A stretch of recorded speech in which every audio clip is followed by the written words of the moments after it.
Okay, so our process for developing a user interface really starts out at an understanding phase where we go through the complete user manual of the current product that's out, and then we start to look at what's all there. From that, we basically sketch out what it is that what we're finding out. And what we try to do is we try to start to organize this into clusters. So in this phase, we've taken this information and started to work it out and just clean it up and show what exactly is there. From that, we work with the client to understand what categories are related and what categories are outliers, and what features are going to be brought forward, what features are going to fall to the back. And we use these as, we take notes on this, on these plots. We like to use plots because it allows everyone in the room to see what's going on at a glance, and they can see it all in context. If we would do it, say, through a PowerPoint presentation or something like that, you have to move from slide to slide, and it's really difficult to see the real big scope of everything.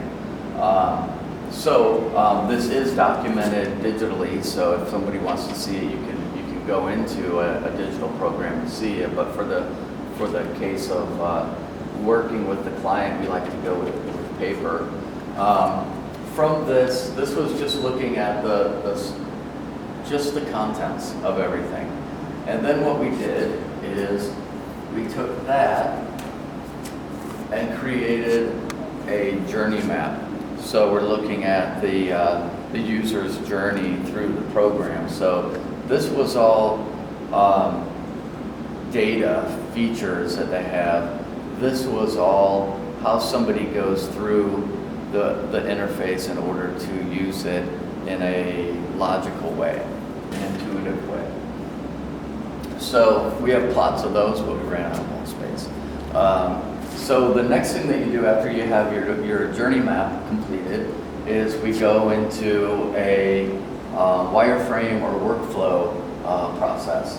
So what that does is it takes all the features, the journey, and then combines it into a workable format where someone can actually navigate through. So these are all the screens for the GUI and all of the variables that someone can set inside of it.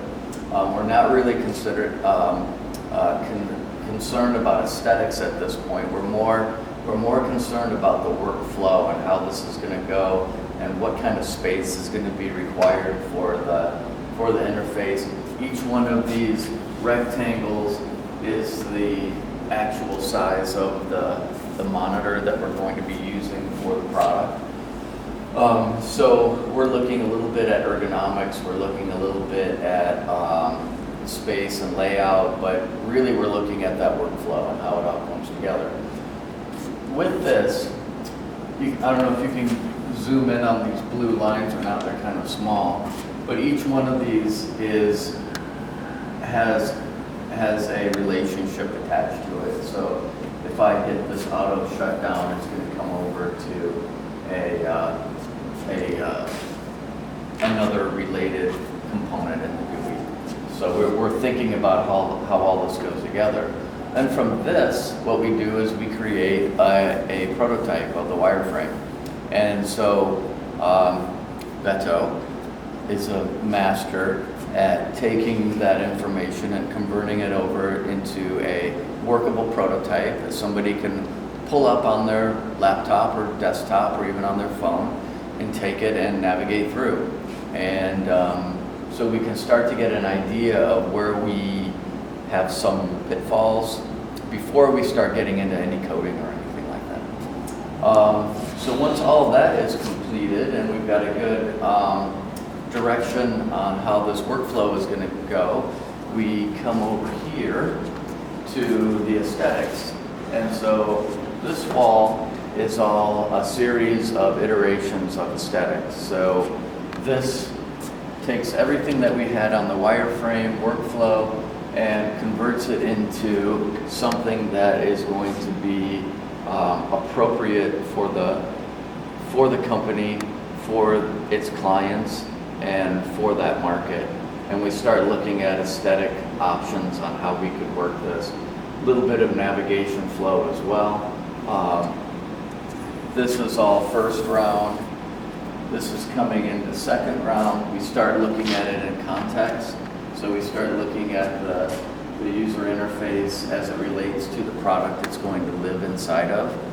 And our next round is going to be to take these and iterate one more time to pick a final direction.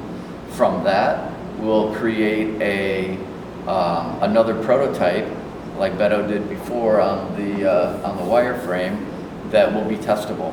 And so we can take that out to the field and have the users interact with the product, having them do specific tasks, and then we can find out what's good and what's bad about it, again, before we get into coding.